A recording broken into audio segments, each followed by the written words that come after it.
morning, I'm Rosemary Barton, and this is The National. This is going to be very controversial.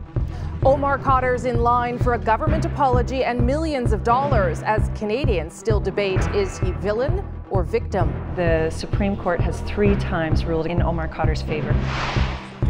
Controversy grows around a nationalist group that disrupted an Indigenous ceremony. I'll stand here in front of you and apologize. They're all members of the Canadian Armed Forces. North Korea's destructive reach seems to close in on the U.S. Here's the response. Plus, they pray their daughter's killer will be sentenced as an adult. I want his name Googled every time he tries to get a job, go on a date. 15 years after he was taken captive on suspicion of killing a U.S. Army medic, Omar Khadr remains a deeply controversial figure, labeled a terrorist, convicted of murder, and currently free on bail. Now, Khadr has Canadians divided again. That's because the federal government is planning an official apology to Khadr for the way he was treated in Guantanamo Bay. And that sorry will come with more than $10 million.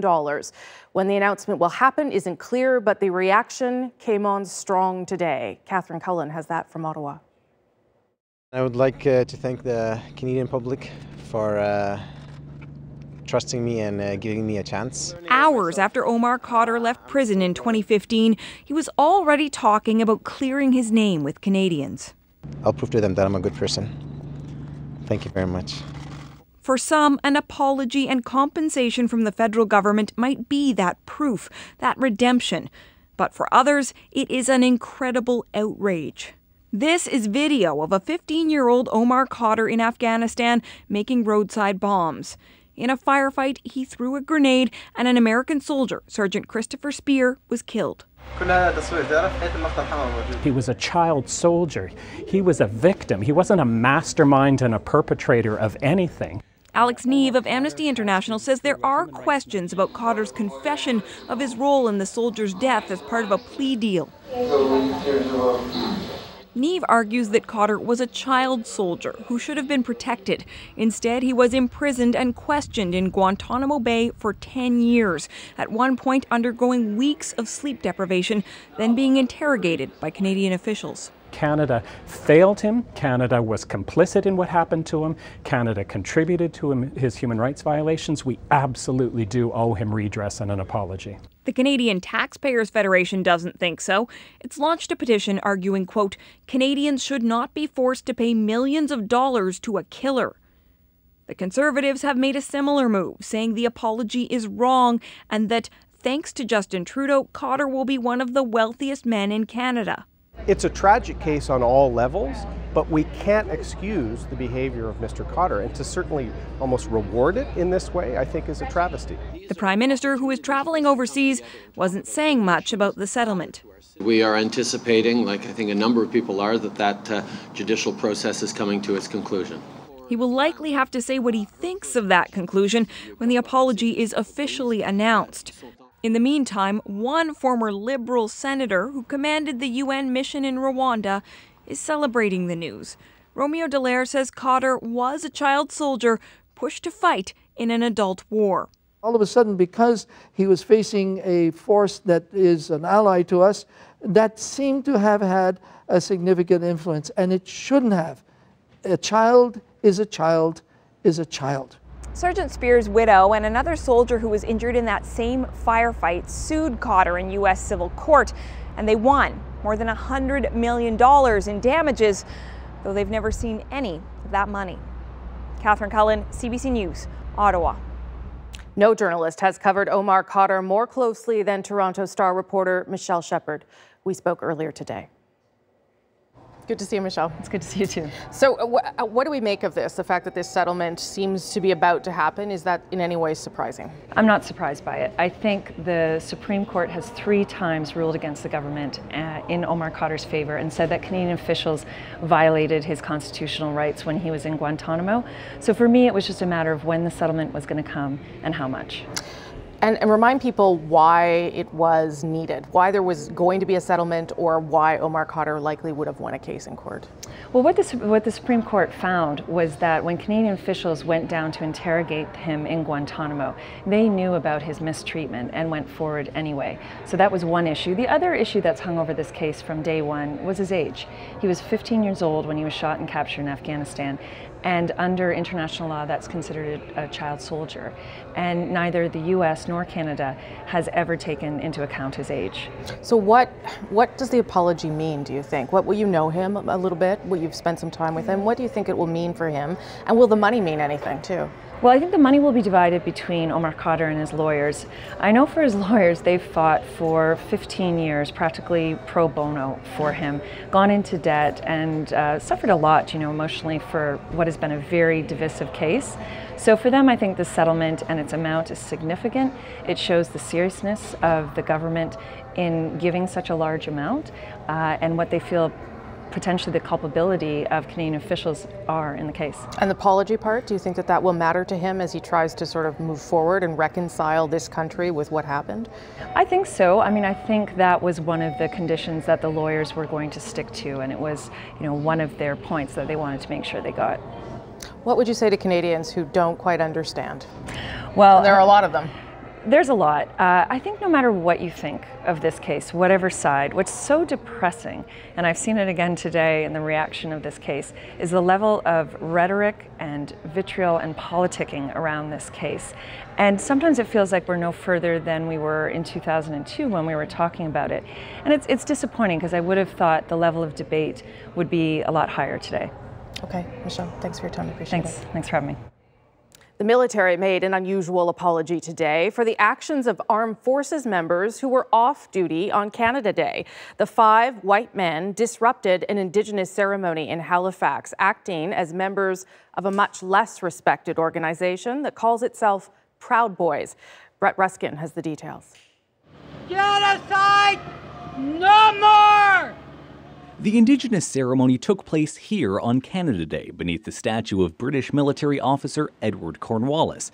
The controversial figure founded Halifax in 1749, but he also put a bounty on the heads of Mi'kmaq First Nation members.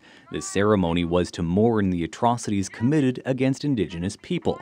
Partway through, though, 5 white men showed up wearing black shirts and carrying an old Canadian flag with the Union Jack. This is Mi'kmaq territory. This is not Canada. This is Canada.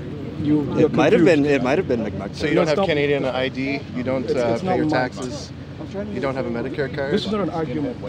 Well, it is. Rebecca Thomas is a Mi'kmaq woman who was there on Canada Day and witnessed the heated exchange. I was nervous. I was very nervous as to what could happen. Right? If you have, young brash men and passionate protesters coming together, that doesn't always have a happy ending. The confrontation lasted about 10 minutes before the 5 men left the park. Okay. We'll go with this like a reasonable person. Today, the military confirmed all 5 men are members of the Canadian Armed Forces and are now under investigation. Whatever the Proud Boys represents is not a shared value of the Canadian Armed Forces, and therefore their personal beliefs washed over into the beliefs and the ethos of the Canadian Armed Forces. Proud Boys is the name of a group started in the United States that the men belong to. On Facebook, the organization says it stands for Western ideals, refusing to apologize for creating the modern world, venerating the housewife, free speech, and guns. Rear Admiral John Newton says these views and actions don't reflect those of the Canadian military. I'll stand here in front of you and apologize to the Aboriginal community, to the any community, the whole public community that feels offended by the actions of fellow Canadians who wear the uniform. Rear Admiral Newton says he now hopes the 5 men publicly apologize for themselves. He also says it's too soon to know what possible punishments could be handed down. Brett Ruskin, CBC News, Halifax. An Ontario First Nations woman who was attacked from a moving car while she was walking with her sister has died. Thunder Bay's Barbara Kentner needed surgery after she was hit in the abdomen by a trailer hitch that was thrown at her in January. Her sister says the passenger of the car yelled, "Oh, I got one," which she believes to mean an Indigenous person. Melissa Kentner posted this picture of the hitch on social media. An 18-year-old man was charged with aggravated assault. Police are now deciding whether those charges will be changed. Coming up, I've started new jobs before, but I've never, ever in my life received this kind of a welcome on day one. Canada's 2 new astronauts on how they got here and where they might be going.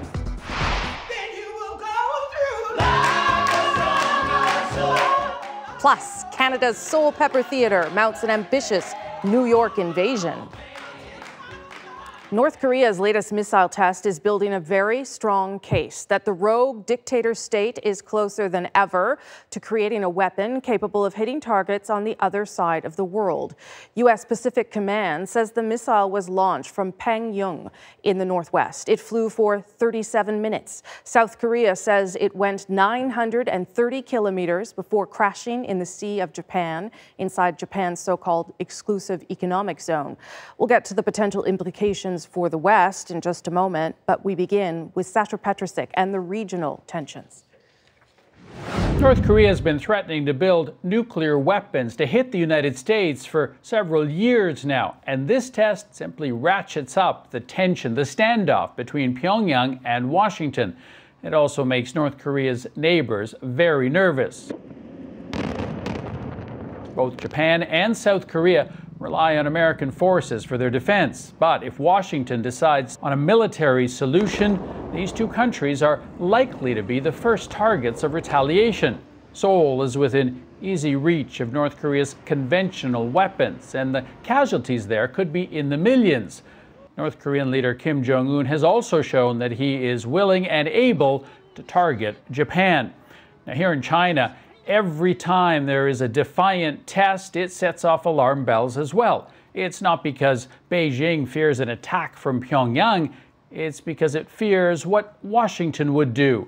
The U.S. has already installed radar and anti-missile systems in South Korea that China says could target its military as well.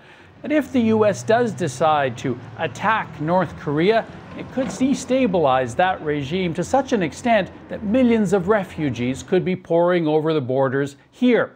Not surprisingly, Beijing has pushed for a negotiated solution between Pyongyang and Washington, and today it repeated that suggestion.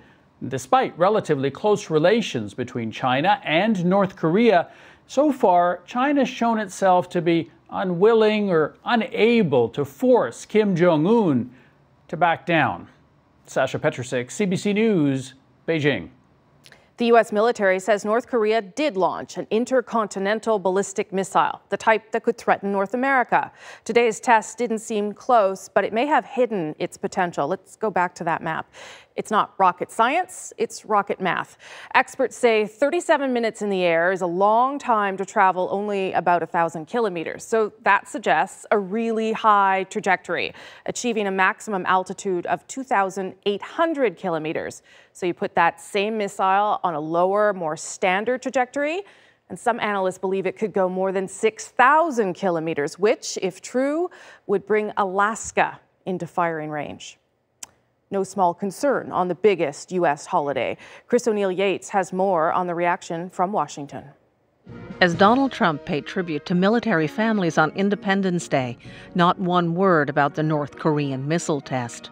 We do have challenges, but we will handle those challenges, believe me.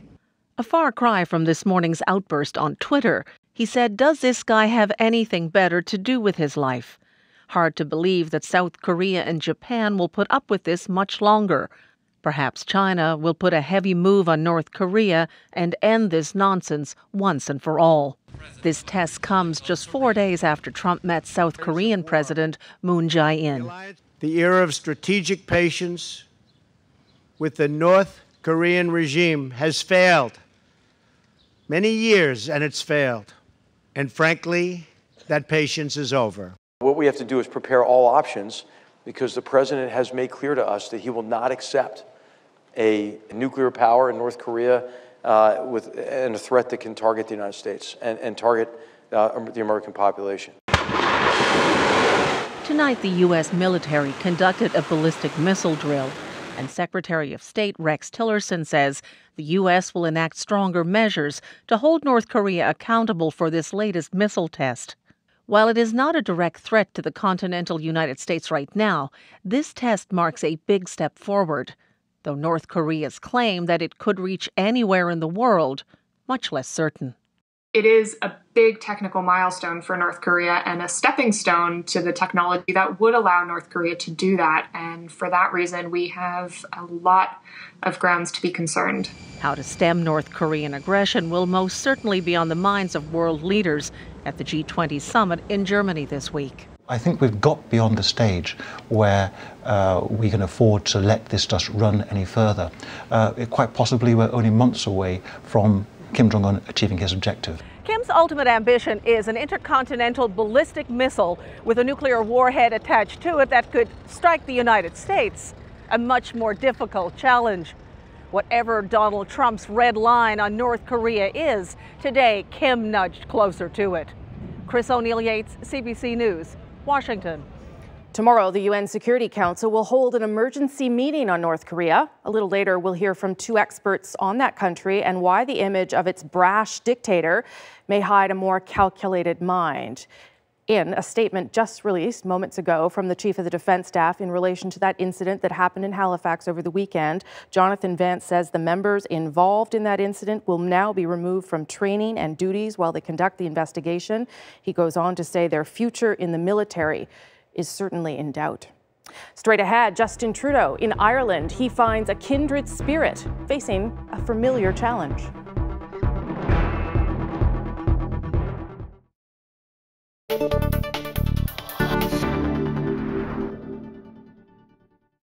Margaret Atwood's farm is located in southwestern Ontario. She doesn't want people to know exactly where because she doesn't like visitors, especially not the uninvited variety.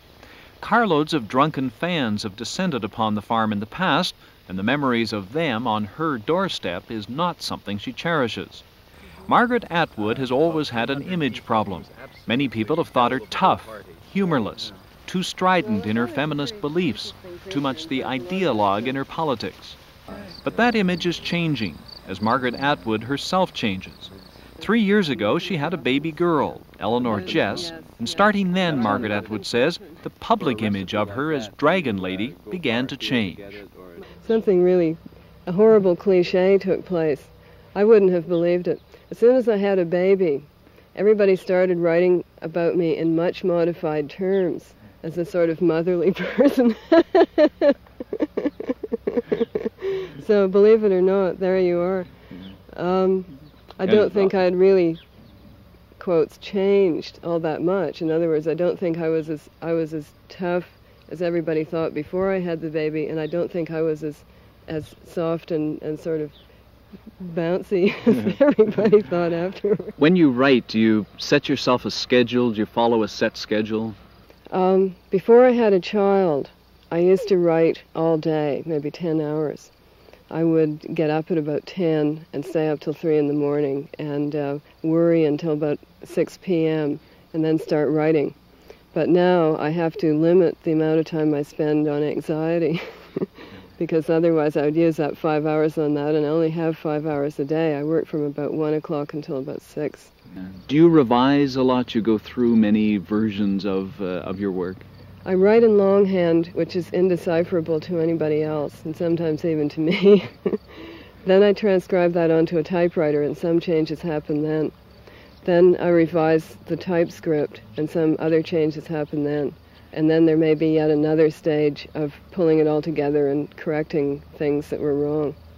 Do you have a feeling before the book actually comes out and is made available to the public, do you have a gut feeling about how it is going to be received, whether it's Lady Oracle or Life Before Man? Yes, I do, and sometimes I'm wrong.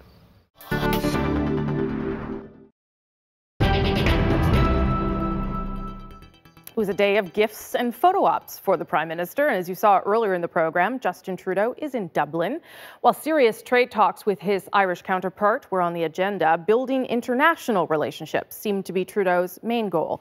Katie Simpson is covering the PM's trip.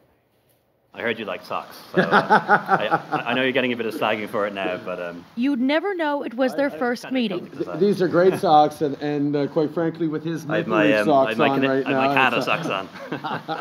The Prime Minister and his new Irish counterpart, Leo Varadkar, appeared to be fast friends. Thank you. It's nice to see this turn of a generation of younger, thoughtful leaders on the world stage with a similar view. Both are young, pro-trade social progressives facing similar challenges. We have two each share a relationship with a very big neighbour, a neighbour that has, to a certain extent, decided to go in a different direction, at least for the time being. Ireland is anxiously watching Brexit, while Canada is dealing with the protectionist Trump administration.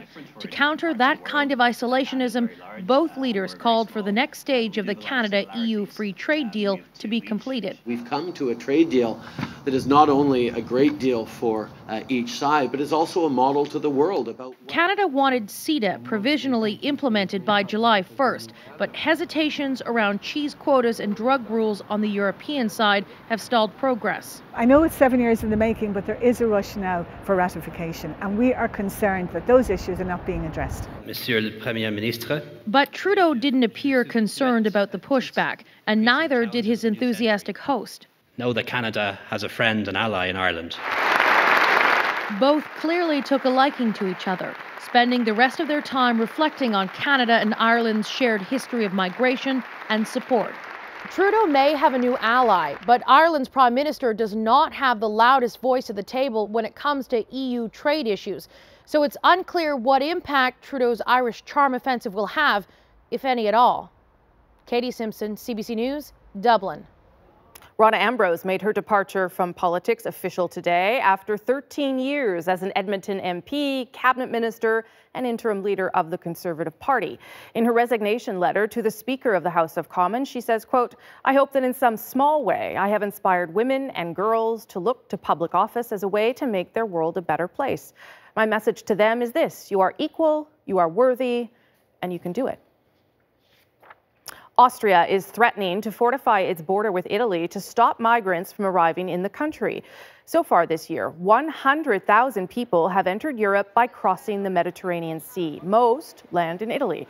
Austrian authorities are worried that influx may create a spillover at its border. Bomb disposal experts carried out a controlled explosion off England's coast today. The previously unexploded bomb was thought to be from the Second World War. And this lunar rover is way closer to home than it may appear. Yeah, it's still on Earth. Scientists took it for a spin on Mount Etna today because, as it turns out, experts think Europe's most active volcano has a whole lot in common with the surface of the moon or even Mars. One of those locations may be the rover's ultimate destination. Remember that wide-open call-out last year, astronauts wanted? Well, 3,772 Canadians later, maybe you were one of them, these are your next space explorers. The CBC's Alison Northcott tells us how they got there and what we can expect of them going forward. As they arrived at the Canadian Space Agency, Canada's newest astronauts got a warm and enthusiastic greeting. I've started new jobs before, but I've never, ever in my life received this kind of a welcome. For 35-year-old Joshua Kutrick and 28-year-old Jennifer Seide, being here is a dream that goes back years.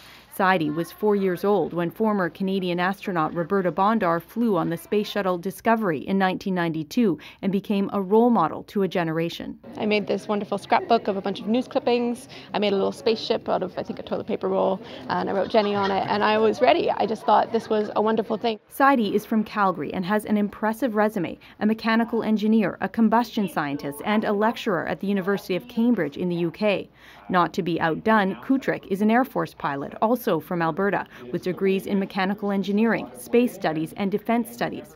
The pair were chosen from among nearly 4,000 applicants after a grueling testing process. Think of things like solving puzzles while you're at the bottom of a pool on approaching minute 2 of one breath hold. It's difficult stuff like that where you're having to do difficult cognitive work while also operating at the boundaries of your physical abilities. Now they'll head to Houston for 2 years of training, pushing those boundaries even further and inspiring the next generation.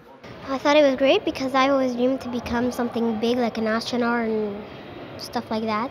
As Canadian astronauts, they could eventually participate in a mission to the International Space Station. But Roberta Bondar, the astronaut who inspired Jennifer Seide, says the possibilities go beyond that, too. These astronauts would be well advised to think about the moon and think about it as a stepping stone to other places. And the moon is very close. It's not as far as Mars for sure.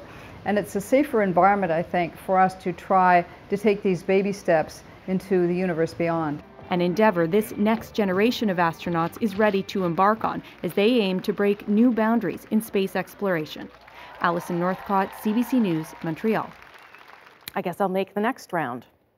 The Ontario government is giving a snapshot on the impact of foreign buyers on a hot housing market. A month's worth now of data shows nearly 5% of homes sold in the Golden Horseshoe were purchased by people overseas. These homes were sold before the province introduced that foreign buyers tax. Ontario's tax is modeled after BC's, where 1 in 10 homes is bought by non-residents. Coming up, what you need to understand about North Korea. They're sort of the ultimate realists, as they do believe that the world is out to get them and that they have serious security concerns. We look behind the mystery and, the mockery to see what their leaders are really after. Plus, a jealous ex-boyfriend murdered their daughter. Now they hope for an adult sentence so the world will know him for the killer he is. A quick look at today's business numbers. U.S. markets closed for the holiday. The TSX dropped 51 points. The dollar closed up almost a quarter of a cent.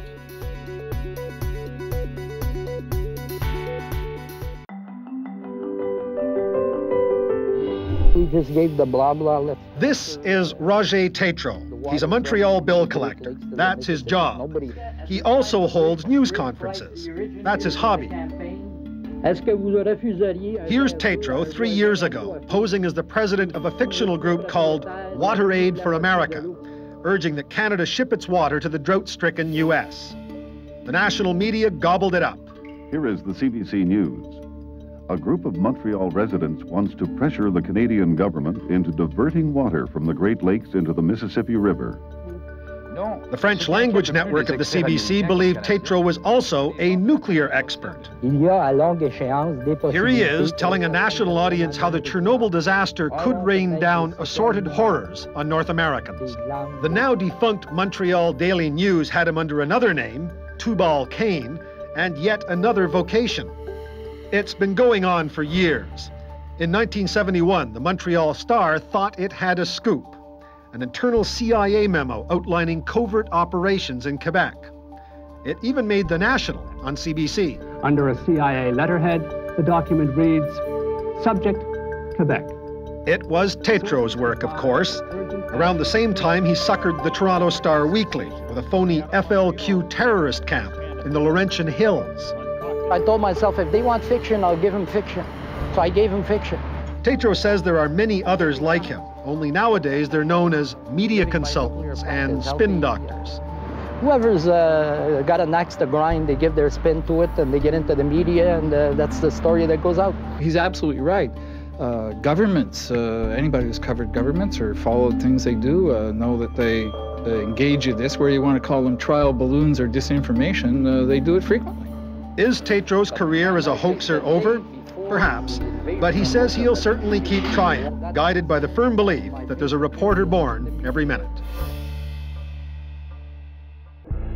He mouthed 2 words, the first word of which started with F and the second word of which started with O. Well, it's a lie, because I didn't say anything. Did you mouth it? Did you mouth it? What does mouth mean? Move your lips. Yes, I move my lips. And the words you've been quoted as saying? No. Did you intend to convey that? What were you thinking when you moved your lips? What is the nature of your thoughts, gentlemen, when you say fuddle-duddle or something like that? God, you... Well, the big topic on Parliament Hill today wasn't the Constitution, it wasn't the economy, it was the Prime Minister and his language. I heard him say very clearly, f***ing bastard. I convey to the Speaker my regrets for any inconvenience, and I convey to any honourable member of the House my regrets to them. Just quieten down, baby. Liberal Sheila Copps didn't think the remark was very funny. I'm not his baby, and to withdraw those remarks. The House is no stranger to heated exchanges, but few have been this heated or this strange. For shame. Now, I hear the word racist from that side. Do you have the fortitude or the gonads to stand up and come across here and say that to me, you son of a bitch? Come on. Daryl. Order. Order. You want me to go? Yes. Stinson came within 3 meters of Liberal John Canis before returning to his seat. It was too much for one Liberal MP.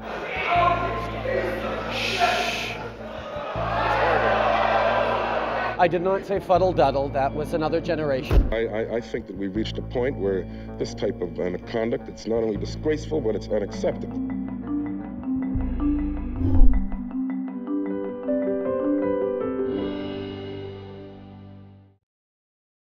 Kim Jong-un, this crazy fat kid that's running North Korea. You may snicker, and sure, the parades, the melodramatic news broadcasts, the unabashed adoration of Kim Jong-un, it all points to a wildly out-of-touch madman hell-bent on war. But ask those in the know and those who have lived under that rule, and you get a different sense of those dangerous ambitions. The National recently took a deeper look at North Korea's race to arm itself. Here's Wendy Mesley. North Korea's leader, Kim Jong-un, is rapidly developing a missile capable of delivering a nuclear warhead that can reach the U.S. Kim Jong-un, this crazy fat kid that's running North Korea. And in the assessment of some officials, politicians, and commentators, he's a foe beyond the reach of reason. I appreciate all of my counterparts wanting to talk about talks and negotiations. We are not dealing with a rational person. I don't see them as irrational. I think there's certainly a values clash, and there's certainly, he's a dictator. But he's very calculated, and even Kim Jong-il, when he was in power, was very calculated. They're sort of the ultimate realists, as they do believe that the world is out to get them, and that they have serious security concerns that they need to deal with in that process. Pyongyang has no Cold War alliance to protect it. The Soviet Union is long gone. China's relations with North Korea's bizarre dynastic dictatorship have declined. And North Korea can't ignore the tens of thousands of U.S. troops, along with South Korean allies, that have been stationed at the North's border ever since the Korean War, which technically never ended. When you're a small country in the middle of all the big powers, and you're sort of the hated one of all of this, it makes you a little bit more paranoid, and it makes you want to be able to have your own capabilities and your own sort of exit plan. In our country, the atomic power industry has been created for a peaceful purpose. That is, for the development of the economy and welfare of the people. The U.S. became concerned about Pyongyang's nuclear program in the 80s. Washington offered aid and peaceful nuclear technology in return for disarmament in the 90s. North Korea cannot be allowed to develop a nuclear bomb.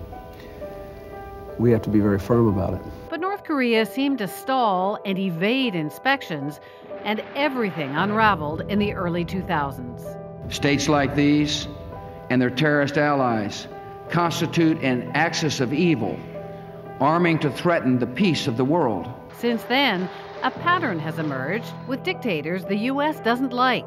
Saddam Hussein was tried and executed. Muammar Gaddafi never made it to a trial. Somebody shot him by gun, 9 million. Nukes were an insurance policy they didn't have, and North Korea knows it. Things that have happened in Libya, in Iraq, and now even with Syria, you saw the first thing that Kim Jong-un did, and North Korea did after the strikes on Syria, was to say that here, this justifies the notion that we had that the U.S. is out to get us. 오늘의 현실은 힘에는 오직 힘으로 맞서야 하며 핵무력을 비상히 강화해온 우리의 선택이 천만 번 옳았다는 것을 실증해주고 있다. The propaganda is relentless. The system itself seems like a wild-eyed cult to the outside world. All North Koreans have to believe the leader as a god. There is no exception. When you go in North Korea, before you remember your name, you have to remember the name of leaders. Before you remember your birthday, you have to remember their birthdays. First thing that I learned from nursery was this information. And then this kind of brainwashing system goes to forever until you die. But according to many defectors, faith in the national religion is often an act that neither leaders nor their population truly believes. In the near future, we will connect internet. Really? Yeah. Do you have a date for when? In the near future. In the near future. But people don't believe it. They're really sick of it because I mean they have watched this information for their lives. They don't believe it.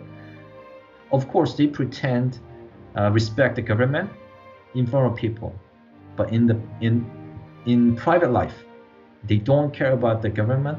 They just care about money. They just care about how to make a lot of money for their life. So North Korea is changing. Political control in North Korea is violent and extreme. But while Kim Jong-un clamps down on contraband and border security, analysts say his free market reforms are growing the economy, and that many North Koreans support his nuclear policy. Domestically, I think Kim Jong-un's advancement of these programs tied with better economic conditions inside the country have actually increased his popularity domestically. Western media, of course, they kind of they portrayed Kim Jong-un as a pig and really fat man. He doesn't know fashion. His hairstyle is really stupid. You know what? That's really stupid thing to describe him. He's really rational. He's not stupid. He's really smart. The U.S. has few options. The Trump administration has put its faith in China. President Xi wants to do the right thing. I think he wants to help us with North Korea. But China's actual leverage over North Korea is debatable. Just ask Kim Jong-un's uncle, Jang Song-taek.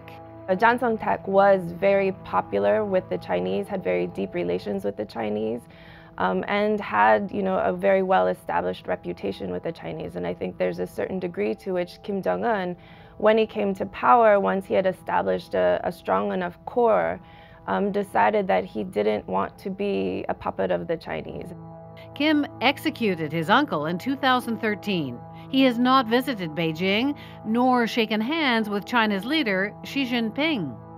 I think people they tend to overestimate the influence that China would have. Sanctions on North Korea could still be tightened. Recently, China has blocked coal imports. But after decades of practice, Pyongyang is adept at dodging and mitigating sanctions. And for all the posturing, the annual military exercises, the talk of decapitation strikes, war is almost unthinkable. It would be a disaster, complete disaster. And you do have the potential of nuclear weapons being used. American allies would have to prepare for a catastrophic retaliation. Even if the U.S. mainland remains safe, tens of millions of people are within range of North Korean artillery and missile strikes. Retaliation could be on Seoul, it could be on Tokyo, it could be on islands in Japan as sort of more of a warning. So it could get very messy very fast, and then you would have World War III on your hands. Two nation is on kind of how can I say, is in the chicken game. Yes, it's kind of chicken game, yeah. The outlook for diplomacy looks grim.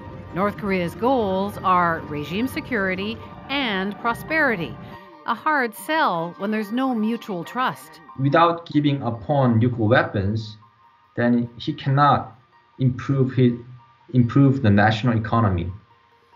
That's the dilemma. If North Korea dismantle the nuclear weapon, then United States has to provide national security and then huge economic aid. Donald Trump won't do this. So that's why I mean, Kim Jong-un is in dilemma, and Donald Trump also in dilemma. Right now, there are no direct talks with North Korea, but time is running out. And if all options are on the table, no matter how ugly, calls to negotiate with Pyongyang will grow louder. China has followed through on its ban on North Korean coal. A UN Security Council committee says in 1 month, the ban decreased Pyongyang's exports from more than 1 million tons to just a few thousand. Up next, a Regina family yearns for justice. Will they get to tell the world who killed their teenage daughter?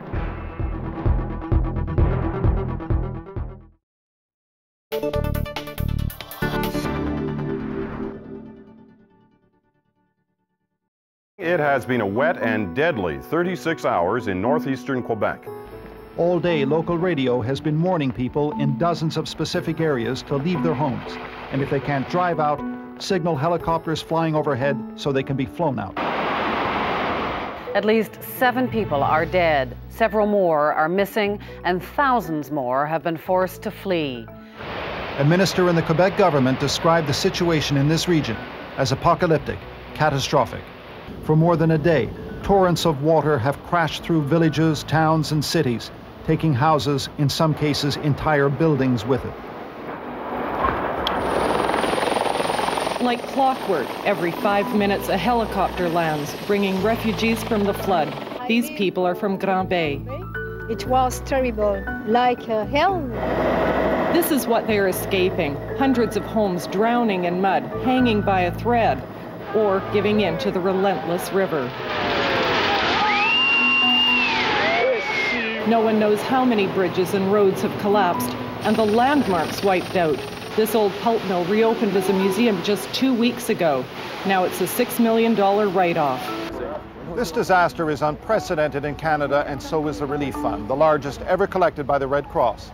The money has come from people all over the country, and this region knows it. C'est des choses de même que tout le monde nous aide, puis tu sais, faut voir ça pour croire ça là.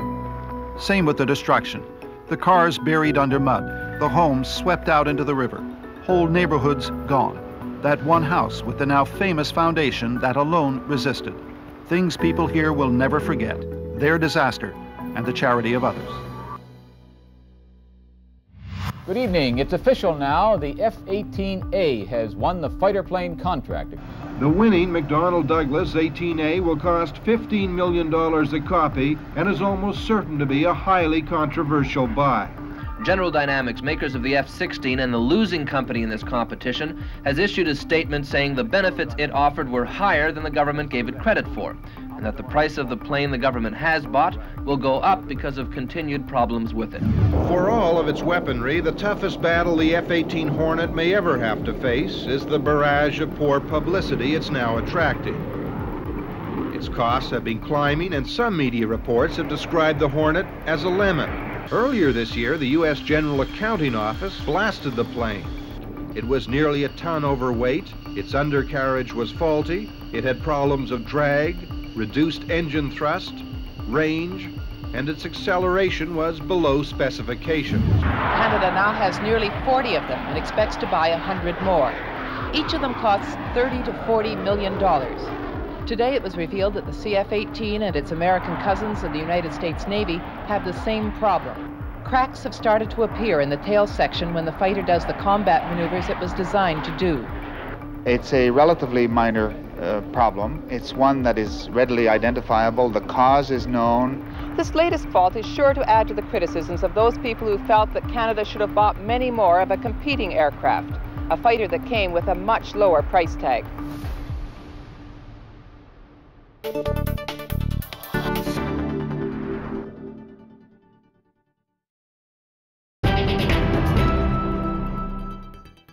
A Regina family is in anguish tonight, 3 years after their teenage daughter was killed.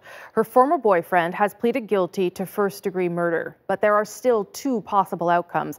A judge decides tomorrow if he'll be sentenced as a young offender or an adult. Her parents gave an emotional interview to our Bonnie Allen. Hannah Leffler, a 16-year-old straight-A student who simply dated the wrong guy. In January 2015, she went home after school only to be stabbed to death in her parents' bedroom by her ex-boyfriend. Missing teeth. Today, her mother Janet Leffler and stepfather Wade Anderson still live in the house but can't stand to go in their room. They sleep in the basement. It's all so surreal and it's so unbelievable. I've got a second and a half or 2 seconds in the morning when I open my eyes, and then I remember what's going on. Trying to come to grips with even how she died. Hannah's room, left mostly untouched. Hannah was an artist and a writer who loved video games. She broke up with her first serious boyfriend after he became possessive and controlling. He couldn't cope with the rejection. Over time, the 16-year-old boy asked friends to help track Hannah's movements. His friends helped and encouraged him stalk her. At the boy's sentencing hearing in May, we learned how his violent obsession intensified. He talked about cutting the brakes on Hannah's car. He told a friend he wanted to kill her and even become a serial killer. Court documents reveal that for months, he and several friends had crafted an elaborate plan dubbed Project Zombify to kill Hannah's new boyfriend and her if necessary. It was called down when Hannah broke up with that boyfriend. It disgusts me. Like, nobody said, hey, maybe you should stop, or what you're saying is crazy, or maybe you should just leave her alone. Or a lot of teenagers are drawn to the drama, you know. Lonnie Elliott is a former victim of abuse who talks to high school kids about domestic violence. They probably thought somewhere in the back of their minds that this is kind of fun, this is kind of cool, you know, and didn't realize how serious it was. And unfortunately, this poor young woman lost her life as a result of it. The killer made a new plan with one of his friends and stabbed Hannah to death. He pleaded guilty to first-degree murder. A child psychologist told the judge the boy has psychopathic tendencies. Defense witnesses dispute that and called for a youth sentence focused on rehabilitation. This Hannah's handprint. Janet Leffler is counting on an adult sentence tomorrow. It would mean life with no chance of parole for 10 years, and his identity would no longer be protected. I want his name Googled every time he tries to get a job or go on a date or anything like that, so people know exactly who he is. Hannah's parents want the murder to haunt him the rest of his life, just as it haunts them. Bonnie Allen, CBC News, Regina. The girl in this next story is 13 years old, and it's remarkable she's even alive. Her body bears the scars of war in Syria, and it weighs on her mind that her family is still there. But as she builds a life in Canada, what she wants, like most girls her age, is to fit in. Nellie Gonzalez has her story and a warning. Some scenes may be hard to watch.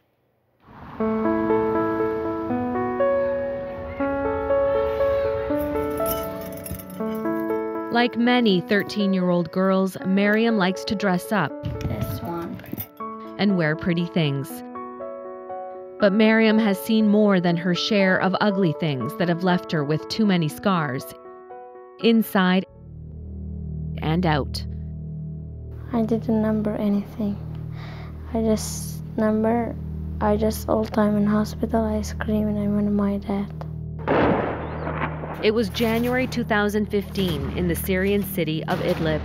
Miriam, who doesn't want her last name revealed because she fears for her relatives who are still in Syria, recalls the night her life changed. She and her 6-year-old sister Deanna were sleeping in their bedrooms when a bomb fell on their home. Deanna died in the blast. Miriam barely survived, suffering burns to 80% of her body. The blast took out her fingernails on her left hand, and she has now lost feeling in her thumb. Injuries so severe that doctors couldn't treat her in Syria, so she was sent to Turkey. She was unconscious for days. I wake up and I scream and I want my dad. I'm just shocked. I don't know what's going on. And I just want to see my dad and for my sister. But her parents weren't there. They stayed behind in Syria to bury her sister and care for the rest of the family. Her Aunt Safa and uncle and her 2 little brothers traveled from Syria to the Turkey hospital to be with her. She remained in the hospital for 2 more months before she was well enough to leave.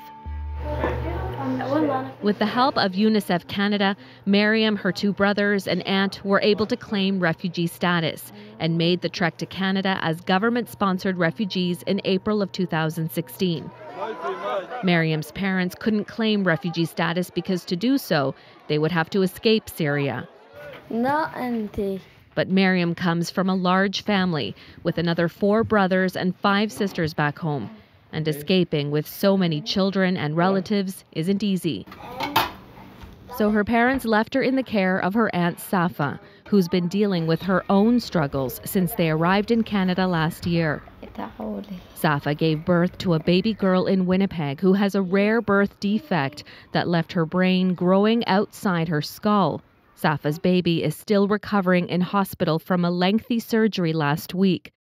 At the same time, Safa is also looking after Miriam, which she says has its own challenges. The kids, they have the right to have their family around them.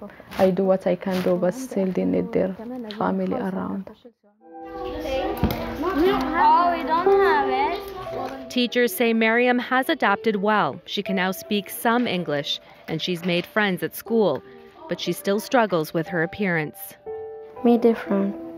Sometimes me cry because I'm different girls. Because girls can't play any game I want, but I can play what I want. Days at school can be tough, but Miriam always has a smile when she comes home, because that's when she calls her parents. She hasn't seen her parents since she left Syria in 2015, but she tries to talk to them regularly. Miriam's Aunt Safa says it's unlikely her parents will be able to escape the war-torn country and join Miriam in Canada without help. My dad said to me, your sister and your brother, he need to come to Canada. She has a long road to recovery with another surgery later this summer, and more to come. And yet, in spite of all the challenges ahead for her and her family, Miriam is grateful to be here in Canada. Thank you for all people help us and then take care about us. Nellie Gonzalez, CBC News, Winnipeg. Well, that's some girl. Don't go away. Our next story could have you rooting for some plucky Canadian performers. They've set their sights on the bright lights of New York.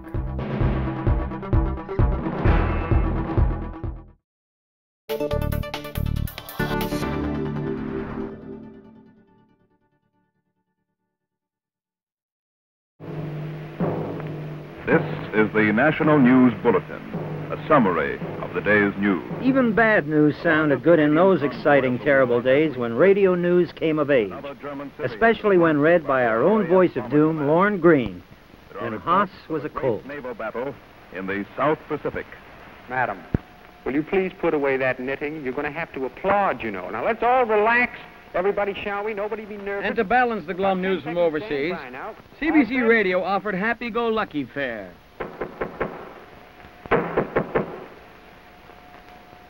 Who's there? It's the Happy Gang. Well, come on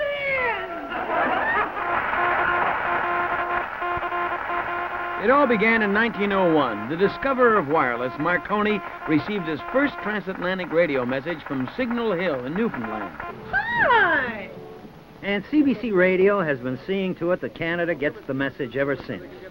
In an array of programs from music talk shows like this, ranging through schools and youth, agriculture, religion, serious music, and variety.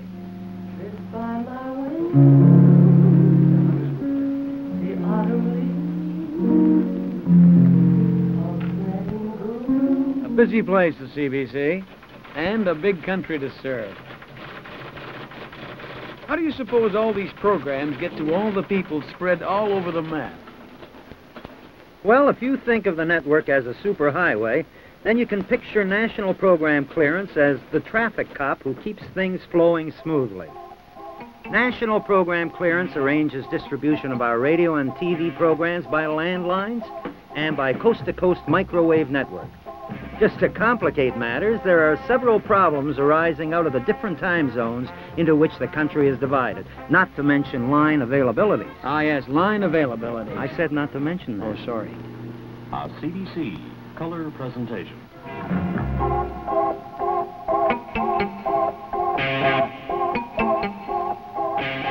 Let's follow an average broadcasting day from the beginning. It's very simple. There's the business of booking studios, getting the slides to telecine, last-minute news inserts, coffee to be ordered, public affairs specials, graphics to be ordered and approved, clear screen projection to be set up, stagehands to be scheduled, coffee to be brought, beats to be lined up, pianos to tune, light bulbs to be replaced, monitors to be serviced, press releases to be issued, coffee to be tasted, props to be picked up, cameras to be fired, shot lists to be typed, rehearsals to be scheduled, contracts to be drawn up, cold coffee to be dumped, memos to be filed. Hold it. Cut. Cut. The only way this will cut is go back to the beginning.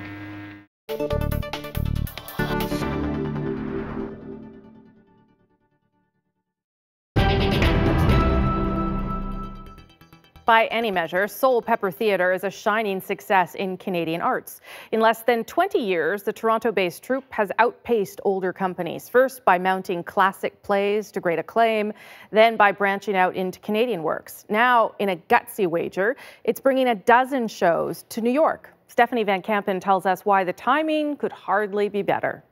But this is the festival in New York. So this is what Albert Schultz calls his wall of madness. Each tiny box represents one performance, a scheduling nightmare for his theater company's New York festival. 1 month, 12 shows, 5 venues.